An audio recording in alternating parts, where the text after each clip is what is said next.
Welcome, welcome. What's going on, everyone? This is the Stamper Podcast. I appreciate you all for being here today. Before we get started, if you're watching this on YouTube, please make sure you like and subscribe to our channel for daily content on notary, everything entrepreneur related and business content related as well.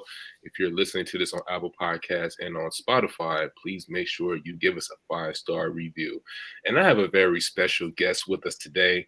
We have Dr. Toni Warner McIntyre, founder of Bold and Balanced Leadership and Lifestyle Mentorship Consulting and Speaking for Entrepreneurs and Parenting Professionals. Dr. Toni, how are you doing today? I am doing well. Thank you for asking. How are you? I am doing awesome. It's already been a busy start to the day, but I'd rather be busy and productive than to be sitting around and have nothing going on at all, right? So, you practice in psychotherapy. Very interesting topic. Definitely, I'm very excited for our interview today. And just starting off, just tell the folks a little bit about yourself. Give us some background about yourself and how did you get to this point? Yeah, well, so I am a mom of 4. My youngest is going to be 6 months next week. And my oldest is 13, going on like 23, something Right. like that. And 14-year-old too, so I know the feeling. Yes. And the in between are my boys, and that's my oldest son is going to be 10 soon, and then my very soon, only a few days, and then my younger son is 5. So I have always wanted to be 2 things. Okay. For as long as I could remember, I wanted to be a mom, and I wanted to be a professional helper of some sort.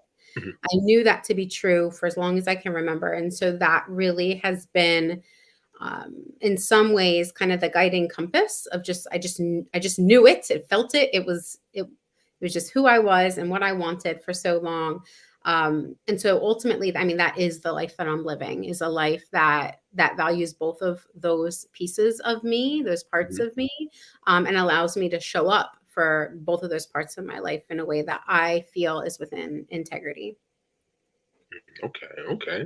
So you being a mother, wife, running a business as well, one of the questions that I definitely got to ask, just starting off, is how do you balance all of those? How do you do the juggling act of balancing all of those, being a mother, being a business owner, and then also just running a business in general? I mean, it's not an easy thing to do. Because I deal with notaries a lot, and when it comes to running their businesses, they always ask me, it's like, yo, how do you do this balancing act of running your business while still being present for your family? What are some things that you think most notaries can take from, or just an entrepreneur in general, from your experience with doing so? I mean, that is the question, right? And that's the work that I do actually with folks in my coaching and education, business speaking. That's a lot of what I'm helping folks do, because it's so easy to get stressed out, especially if you're a high achiever, or if you're someone that just cares a lot. You're someone that cares a lot, right? Because you want to do so much for everyone all of the time. And the reality is that you can't be in all places, right? At all times.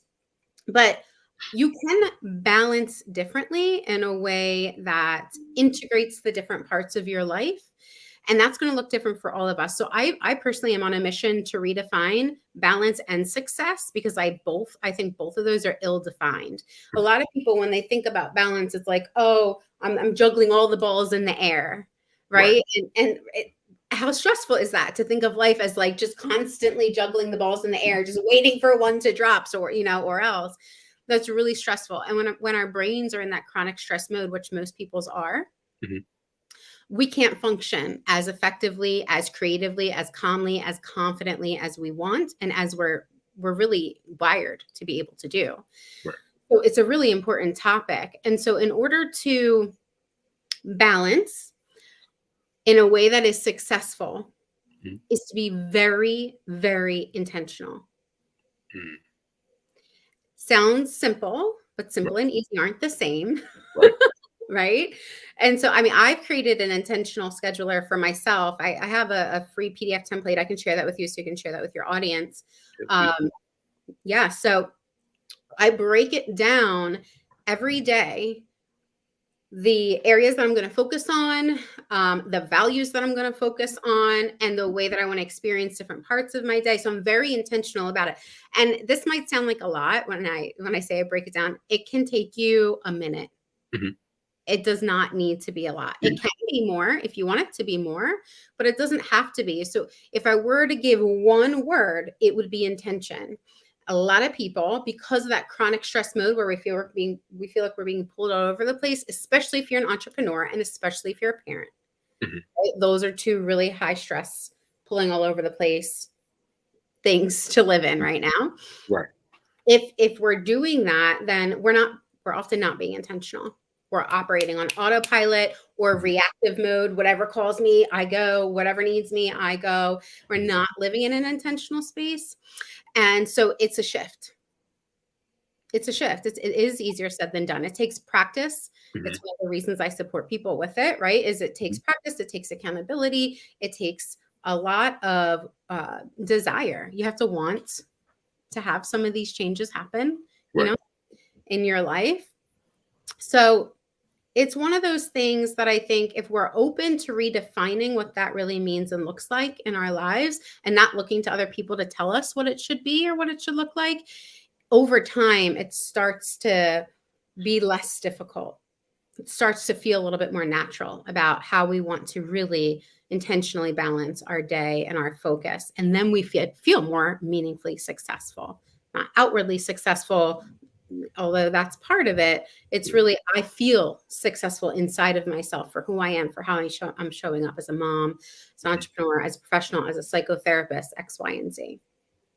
Do you think a part of that too is, do you think this organization may play a part in that as well, where people feel like they may need to do those 10 to 12 hours a day and focusing on things just to say that they're busy, but if they just focus on possibly 3 to 4 hours of just deep work of activities that's going to move their business forward, and I think that can help them help them with that balancing act of running their business and juggling their family as well.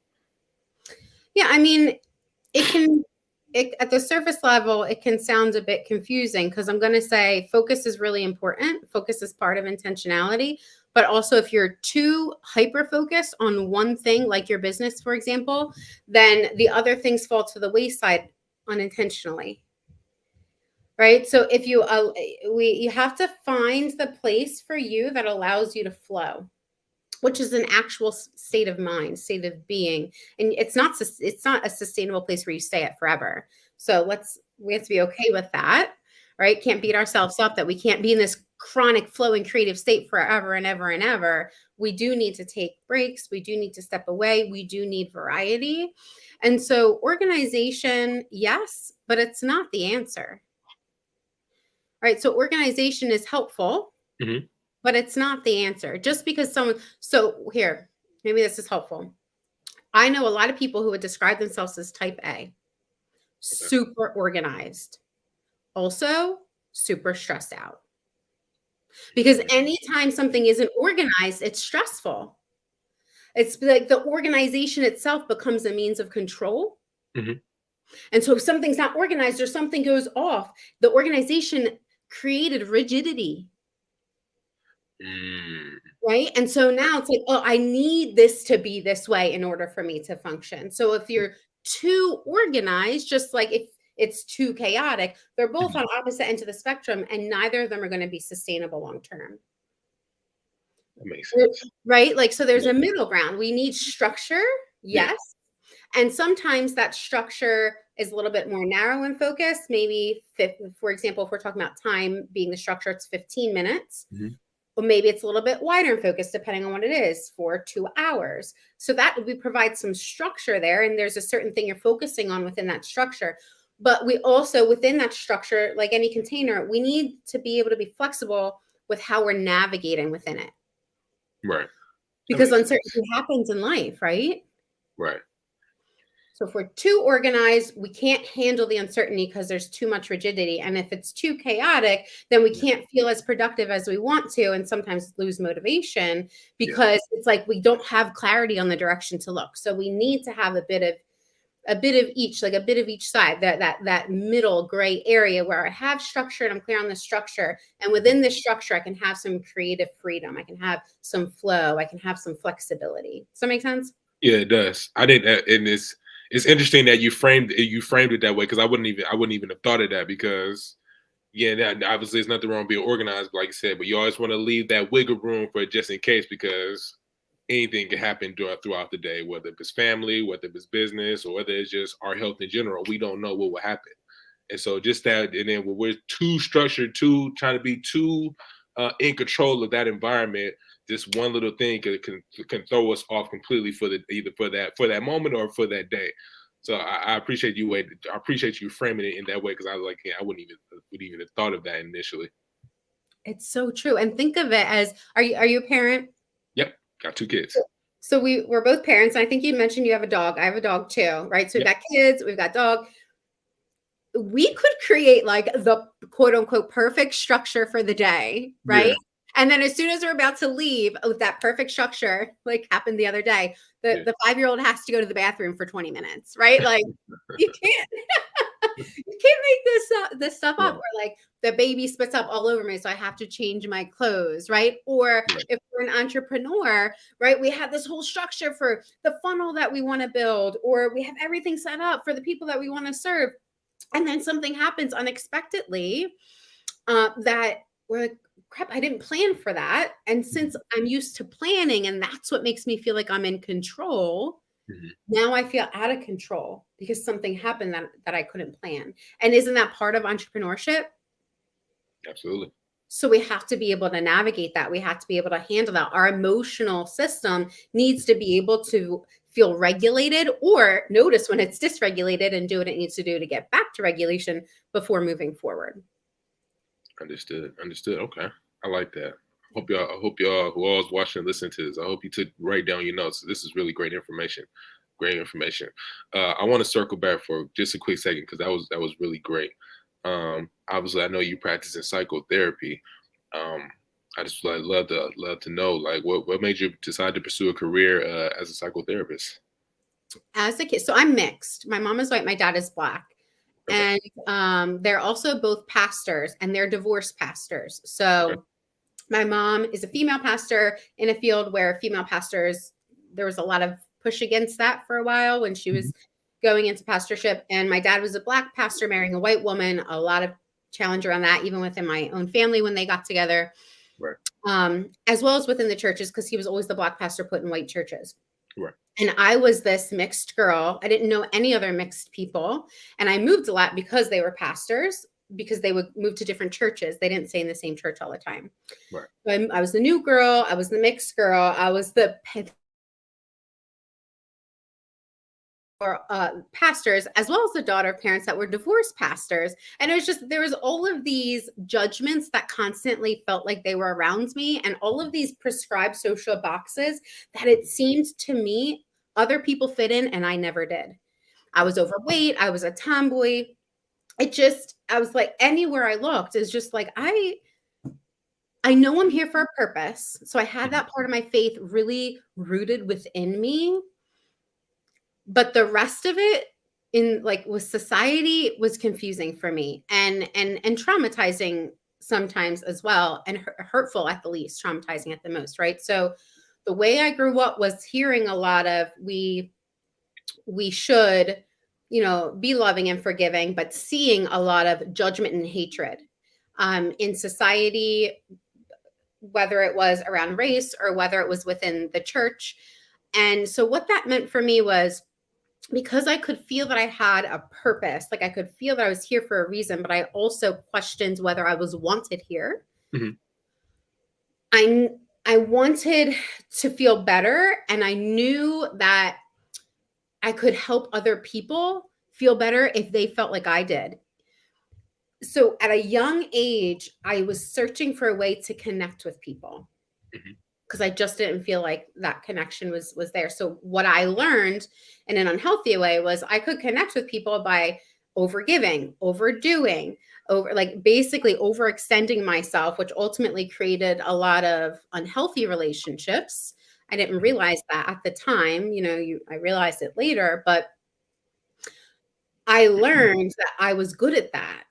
I was good at giving. I was good at doing. I was good at leading. I was good at being for other people and struggled to be for myself. So as I got older, I realized that even though I felt so lonely in those stages of my life, I realized there's so many other people that actually felt that way. They had their own story. They walked their own shoes, right? Like it wasn't like we were the same in our narratives or anything, but we had that feeling, these feelings that like I don't belong or I'm not good enough. And I know how much that hurt because I struggled. I had anxiety, I had depression. I was cutting at a young age. Like I had a lot of mental health challenges that, you know what, no one knew because I was an overachiever. I was a great student. I was a gifted student and I put on a good face.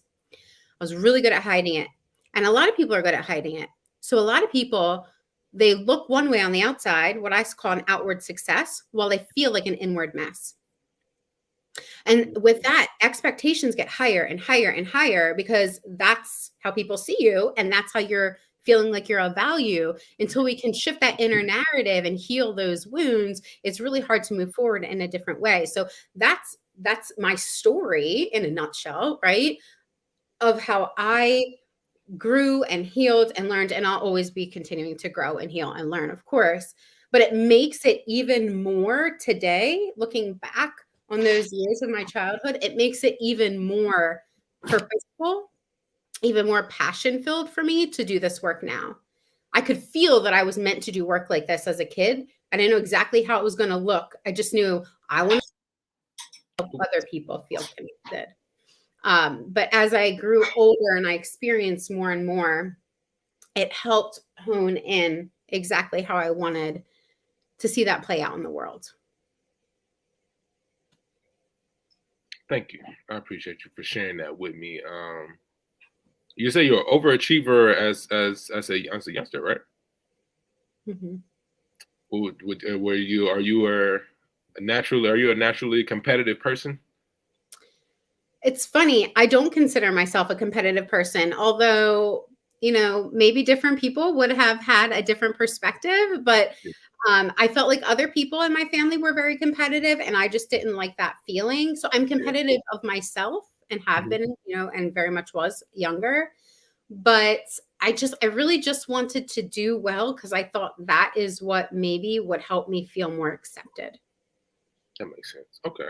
Yeah, I just had to ask because naturally, people that just from my experience, I used to play sports when I was a kid. So most, whether if you had been an athlete, if you competed, whether it's through sports or any other platform, wherever's your field, right? Normally, that's transferable into business, and that just having that drive and having that competitive spirit actually helps you in business. So when I heard you like say being an overachiever in school, things of that nature, I just had to ask. Maybe like say if you may have been a competitive person in sports or anything of that nature growing up. Okay. There's competition in the sense that I did feel like I had something to prove. Okay. Understood. And there is motivational fuel that can come from that, right? Like, you think I can't? Okay. Right. Like I definitely had, like, okay, like I can, right? I was a single mom at the age of 21 and there were people that thought that I, couldn't, or I would drop out, even though I was high honors and and so, okay, you think I can't? Right. Right. So I definitely had that. Yeah. I had to work through that because that proving I need something to I have to prove myself. It can move you forward, but it can also drain you. So you don't want to stay in that energy forever because it's also not sustainable. Yeah, I was going to ask. It's like, would you say it's like the same as like having a chip on your shoulder? I wouldn't say it's the same as having a chip on my shoulder because I wouldn't say it outwardly. Right. Right. It was a silent kind of thing. And That means superiority type of thing, if that makes Right. sense. Yeah, I don't want to say like chip on the shoulder, meaning like you have to let it be known, but it's like, but you peep certain things, right? Like, so you may not say it outwardly, but on the inside, you're like, oh, okay, you don't think I could do this? Okay, I could show you better than I could tell you. So that's what I mean by that, by having that chip on your shoulder. Because Yes. I'm naturally the same way. Because I grew up playing basketball, and then playing video games and everything, and so you coming across dealing with a lot of trash talk and things of that nature. So when someone you do have someone tell you that you can't do a particular thing or that you may be better than me in this field, I'm like, oh really? That's what you think? Okay, I'm gonna have to show you better than I can tell you, right? So naturally, growing up, I actually did have that chip on my shoulder. I still have it to this day. I mean, it could be a good thing. It could be a good thing and a bad thing, but it's all depending on how you channel it. And I try to channel it towards positivity more than on the negative side. So excellent, excellent. So I know you have your own private practice, correct? Correct. Mhm. So for someone that may be interested in pursuing this field and want to initially and start their own practice, what would be some steps that they would need to take to pretty much get started? Well, I mean, as a licensed clinician, that is definitely a process because you need to have, in order to be a psychotherapist, I'm licensed in the state of Pennsylvania currently. So in order to be a psychotherapist and to provide clinical services, you have to have a licensure. You had to have gone to school for that. So if someone is in that realm, there are a variety of different like ethical things that we need to keep in mind. That I probably wouldn't be able to cover all in this one conversation, but what I will say is that if you're in like the coaching or mentorship or education realm, you don't necessarily need to have a specific educational background. You don't have to have a specific licensure, for example. And so just be aware of what you're pursuing and why you are pursuing it. If you are pursuing something because you do have something to prove, then when you get there, it's not going to feel very fulfilling. Understood. Not for long, right? So by the time I was 30, I had achieved all of my goals. I had my third baby. I owned my home. I owned my car. I had earned my doctorate. And I was in a salaried position, a comfortable, secure position within my field as a clinical social worker working in the schools. I had I had it. It was good. Like I had got myself to where I had wanted to get myself. And I'm like, but I'm not feeling fulfilled. Yeah. There's more for me, but like I hit all of my lofty goals. I proved all there was to prove. There was nothing left for me to prove. Yeah. Right. And that's really where this book was birthed, The Reset, A High Achiever's Guide to Freedom and Fulfillment, is like you could do all the things, you could start a business, but just know why. Right. Know why you want to do that. Know what's fueling your energy behind that before you do it, so that when you start, there are going to be bumps in the road and you want to be able to navigate those bumps because this is really passionate for you. This is really purposeful and a meaningful, impactful, fulfilling, satisfying way for you, not in a I have something to prove, draining energy kind of way. I know that doesn't directly answer your question, but I don't think I can directly answer your question and do anyone of any service because it's a process to open your own private practice that would take a whole other conversation. Understood. Like I said, most every road is going to be different. The road travel is going to be different from, like I said, whatever field that you're pursuing. So I appreciate you for sharing that. Now, I'll be remiss if I didn't ask you about some of those early challenges within your business. For me personally, one of my earlier challenges I want to speak on was pretty much not having a clear vision on what I want to do with the business.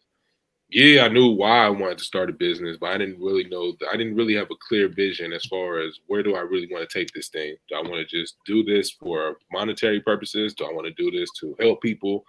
What is the clear vision for that? And I think that led to some of my early challenges where I may be dealing with some adversity. I may be dealing with some obstacles in the beginning, and because I didn't feel like at the time I had the ability to really like reach out to people that were actually doing better than me within my field, or just had experience in general, and just asking questions. And so because of that, I felt some real obstacles along the way, and didn't really know how to handle those. I didn't really know how to handle those type of situations. It wasn't until I actually got outside of myself and actually started to ask for help I really got, and I've started to get some clarity on what is it that I really want to accomplish. And when I finally got some clarity, then I finally started to see some success within my business. So I say that to say, what were some of those earlier challenges when you first started out in your respective fields? I can connect with what you're sharing. I mean, the benefit of opening a private practice is that you know what you're opening. Yeah. Of course, there's questions, right? But you know you're providing clinical services. So the question, to ask is, who do I want to provide it to? And do I want to do like an individual thing, or do I want to do a group thing? That's a very simplistic way of saying it, but I knew I wanted to do my own thing. And I knew vaguely like who I wanted to help. And so that felt more clear for me. The thing that held me back in opening my private practice that was most challenging was I was trying to do it all on my own. Mm. And I was trying to reinvent the wheel,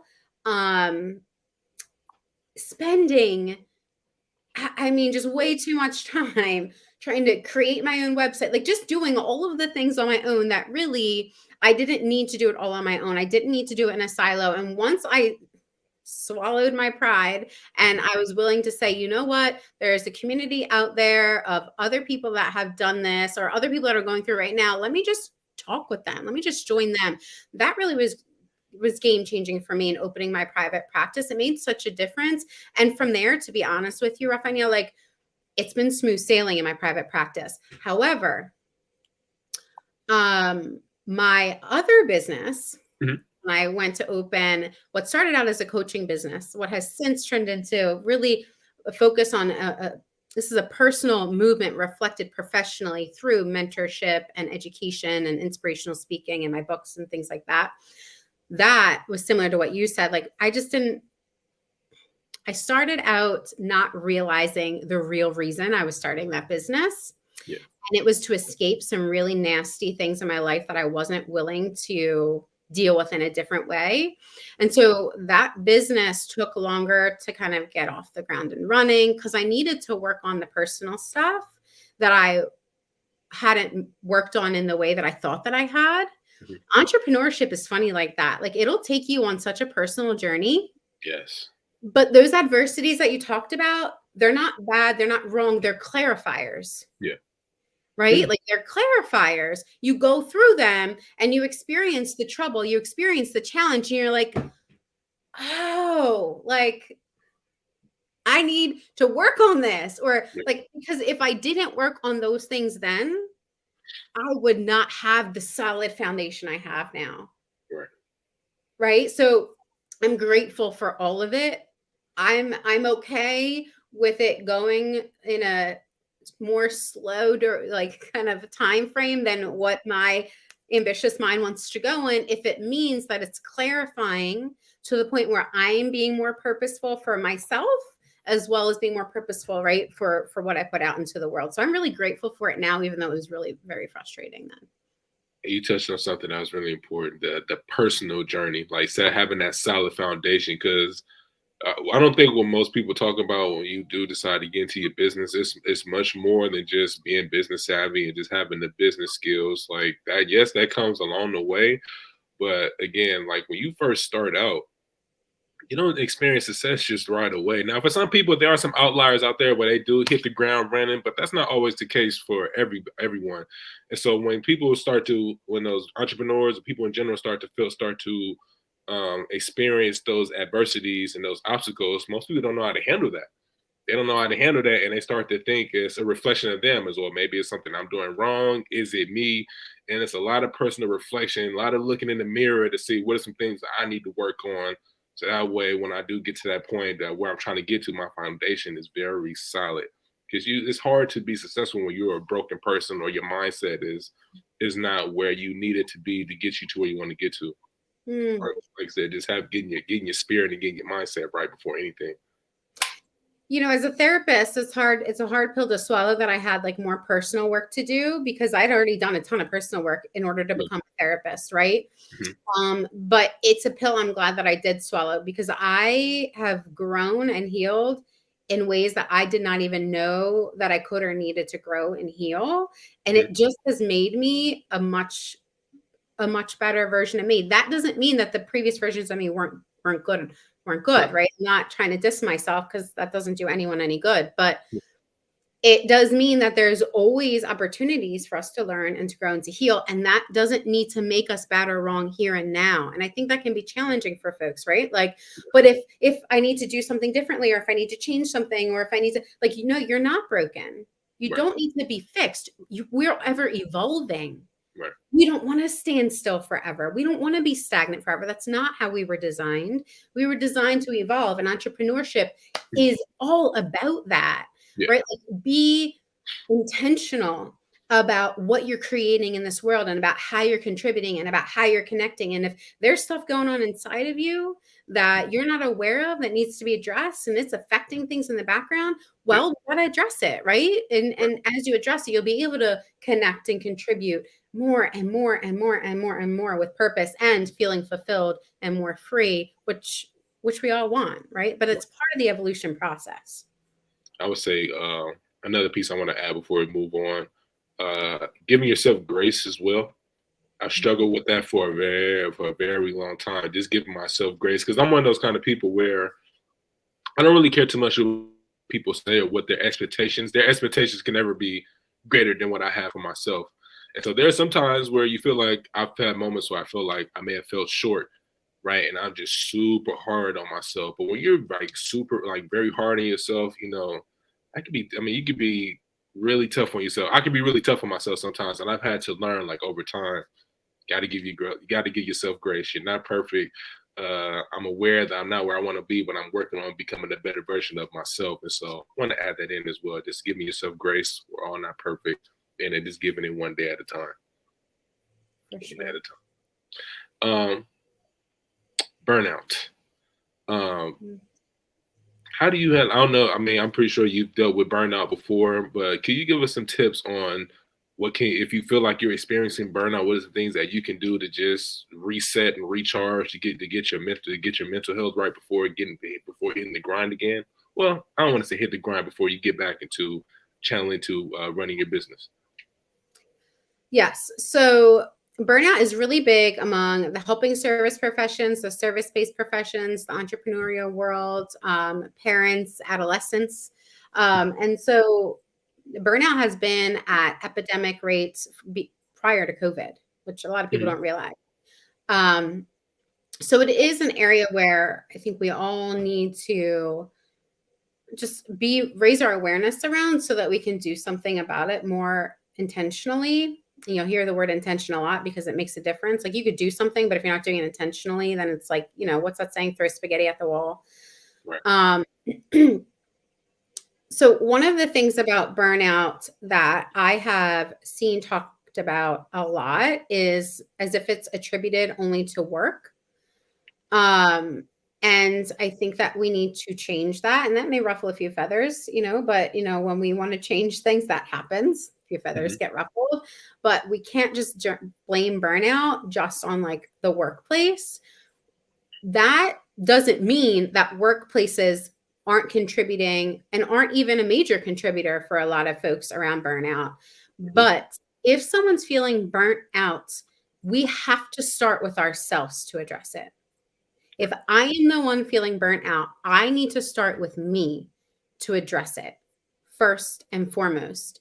Because if I'm in this place of burnout, I'm in this place where I am not able to be my full self, to think as clearly as I can, to tap into the parts of my brain that allow me to show up with more calm and confidence in these stressful situations at work or in my relationships or whatever the case is. So we need to address it within ourselves first, so that we can then go out from a calmer, more confident, more collected place. Then we can go out and address the things that are happening in the system, whatever that system may be, that need to be addressed.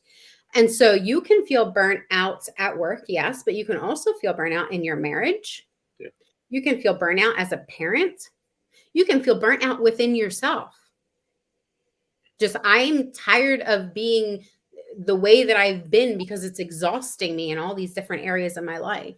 Right. And so if we have a better definition of burnout, then I think it reduces some of the blame Mhm. reduces some of the shame and the focus on that, Mhm. because so many people feel burnout. So let's reduce the shame around that if you feel that way. Mhm. And it's not just one particular person or one particular thing that's causing you to feel burnt out. So let's reduce the blame Right.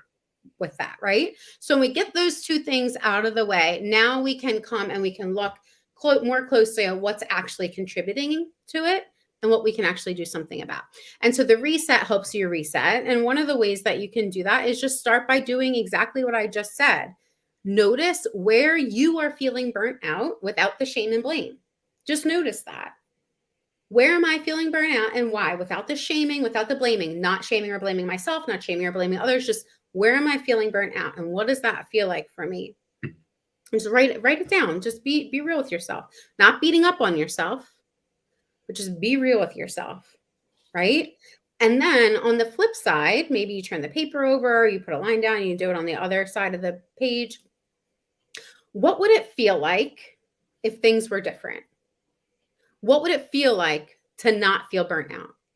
Right? So this is how I'm feeling if I'm real with myself about what this burnout feels like, where in my life I'm feeling that, and why I might be feeling that. Mhm. And then just flip it over and like, what would it feel like for it to be different? To feel different, not all the conditions, not, oh, well, I would work in a different workplace, or oh, I would work for a different person, or oh, I would run a different business, or oh, people would buy my stuff, or oh, my kids would listen, or oh, my partner would stop talking back to me, or oh, that, like, not that, where I'm Right. not talking about like what other people would do or other things or conditions would be, but no, it's like, how would you feel if you weren't feeling burnt out? If you weren't feeling burnout in your marriage, if you weren't feeling burnout as a parent, if you weren't feeling burnout within your business, how would you feel? How would you feel? Do you know? A lot of people have a hard time answering that question beyond, oh, I would feel happy, or I just wouldn't feel burnt out. That's surface level. Like, Yeah. we got to go below that, right? Get yourself thinking about that, because only then can we start to connect with that more and be more intentional about what helps us feel that way more. Yeah. Does that make sense? Yeah. Makes perfect sense. So that's just I think that's enough of a place to start, because now you're raising your awareness and you're giving yourself a different point of focus. Yeah. And that's enough of a place to start if you're willing to do that. Pretty much what I'm getting from this is pretty much just having a clear vision for how you want to feel and how you see your life going, and not because would you say a lot of it is just part of it is just anxiety plays a part in that? Would you say, and why you Well, experience it different? anxiety is through the roof for so many people. So for sure anxiety contributes, but let's keep it in the context of just how our brain works. Mhm. If our brain wasn't designed to be our nervous system, our brain, they were not designed to be in a state of chronic distress or duress the way Right. that we are living in society. They're not. And Right. when they are, they cannot function as optimally as they were intended, period.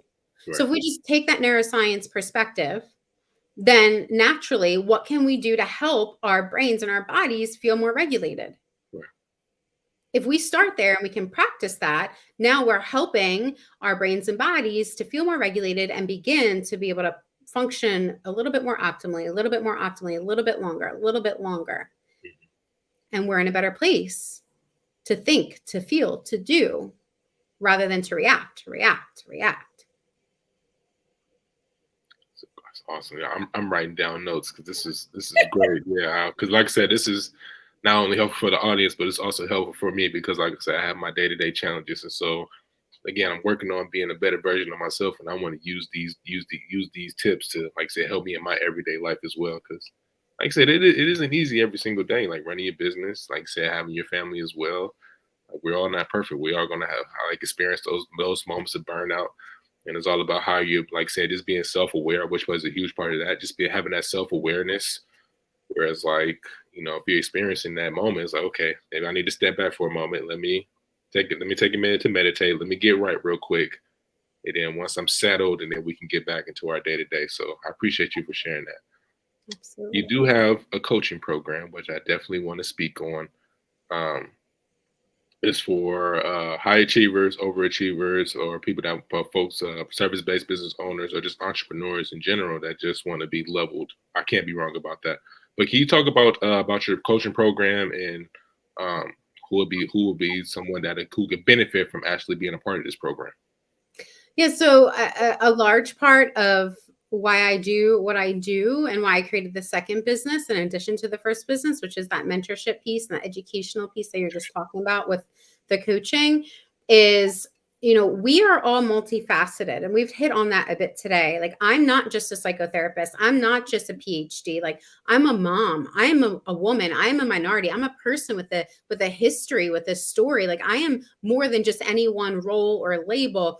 And if we can embrace that about ourselves with more love and compassion, we can then replicate that out in the world, ripple that out in the world with more love and compassion during a time in our world and our history where things have been so divided in Yeah, really intense ways, politically, racially, even in the church, right? Like, and we need to shift that. I feel very strongly about that. yeah, And I'm not going to get on my soapbox, but I will say that the reason I say that is because the best place, honestly, to just engage with me and my work is on YouTube, and that's completely free.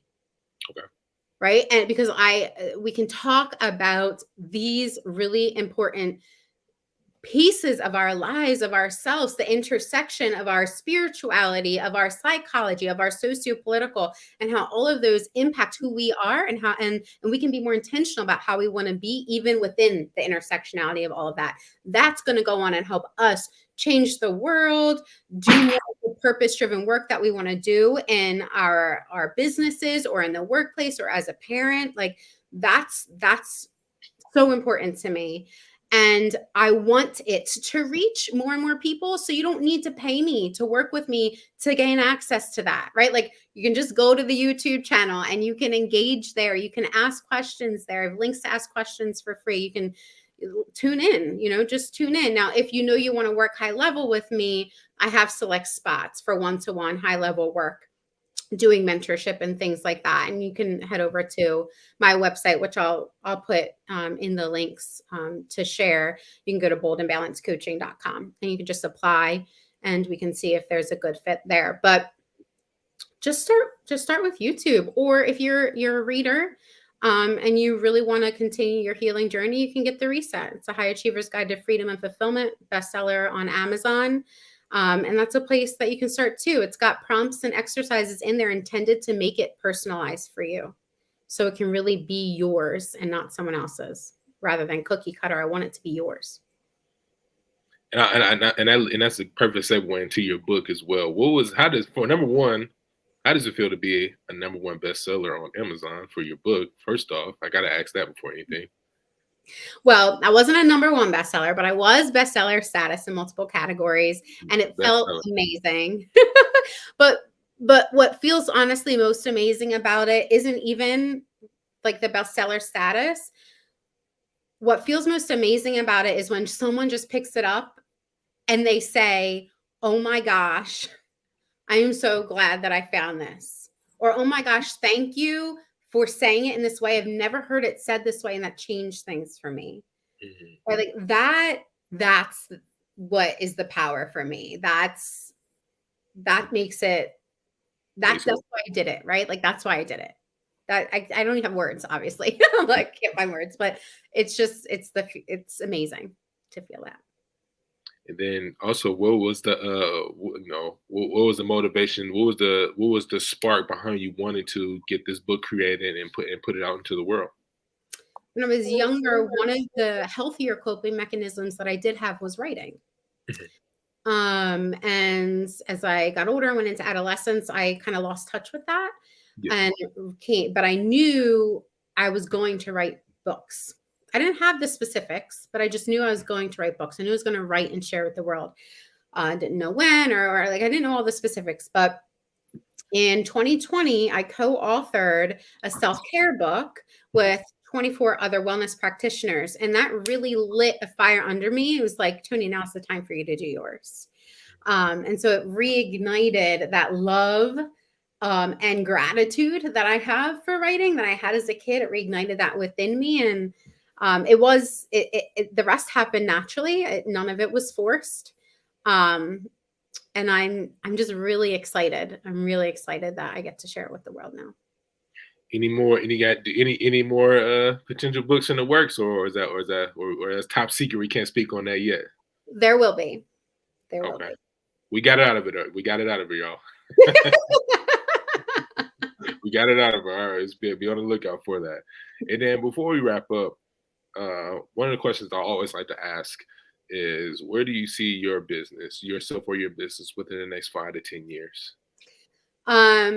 I see myself collaborating with other folks that are out there doing big things, wanting to put meaningful movements in the world to help us be able to embrace these multifacets of ourselves in a way that is healing, in a way that is healthier, in a way that is unified while also embracing diversity.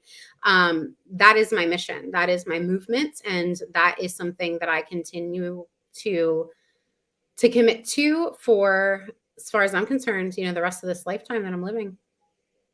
That's awesome. Awesome.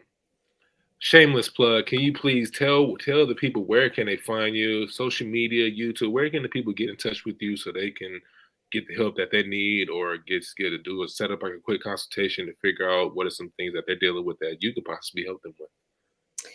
If you would like to just engage with my content and follow along and feel inspired or gain insights, then go ahead over to YouTube, Bold and Balanced with Toni Lynn, PhD. You can find me there. I regularly put content out there. If you want to schedule a consultation, you can head to my website. drtonywarner.com is coming up. It's coming down the pike. It'll be live next month. So depending on when you're listening to this podcast, it'll be available for you. Otherwise, you can go to boldandbalancedcoaching.com, and there's a link to schedule a consultation with me. Yes, the link will be in the show notes. It will be in the description for YouTube, Spotify, and Apple Podcasts as well. I want to give, again, special thanks to my guest, Dr. Toni. Thank you so much for coming on the Sniper Podcast today. We got a lot of value from this. Typically, I interview a lot of entrepreneurs in regards to just talking about business and marketing and everything, but the mental aspect, I think, plays actually a huge part, probably 80 to 90% of it. At least in my opinion, because I believe it's easy to just go out and actually do it. But if you don't have the confidence, if you don't know what's driving you, if you don't have the vision to actually get you to where you want to get to, so you're pretty much like a hamster on a wheel. You just running around in the same place.